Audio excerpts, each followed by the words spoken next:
TV volume అయితే చాలా ఎక్కువ ఉంది.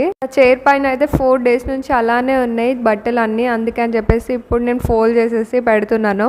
ఇంకా అలానే సాంగ్స్ కూడా ప్లే చేశాను అనమాట. అండ్ నేను ఇలా ఫోల్డ్ చేయకముందే నేను ఒక ప్లేలిస్ట్ అనేది క్రియేట్ చేసుకున్నాను అనమాట. నేను ఇప్పుడు ఏ సాంగ్ పాడుతున్నానో చెప్పండి, అట్లీస్ట్ గెస్ అయినా చేయండి. ఓకేలే, నేనే చెప్తా.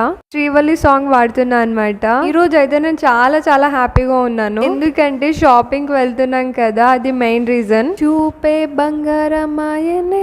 ఆల్రెడీ నా కబోర్డ్ మొత్తం ఫుల్ అయిపోయింది, అది మళ్ళీ పడుతుంటే మళ్ళీ పెట్టేసా అనమాట. నాకైతే 2 కబోర్డ్స్ కూడా సరిపోవట్లేదు అసలు. అండ్ షూట్ కోసం అని చెప్పేసి 2 months బ్యాక్ చాలా చాలా షాపింగ్ చేసేసాను నేను. మీకోసమే ఫ్లవర్ తీసుకోండి. పర్లేదు తీసుకోండి. వద్దా? సర్లే, నేనే తీసుకుంటాను. అమ్మయ్య, ఫోల్డ్ చేసేసా అన్ని. ఇక్కడే ఒకటి ఏదో దొరికినట్టుంది. ఏంటిది? ఏంటో చూడండి. పూర్తిగా చంద్రముఖిగా మారిన గంగ. నాకేంటో ఈ వీడియో చూసాగానే నాకు అదే డైలాగ్ గుర్తొచ్చింది అనమాట.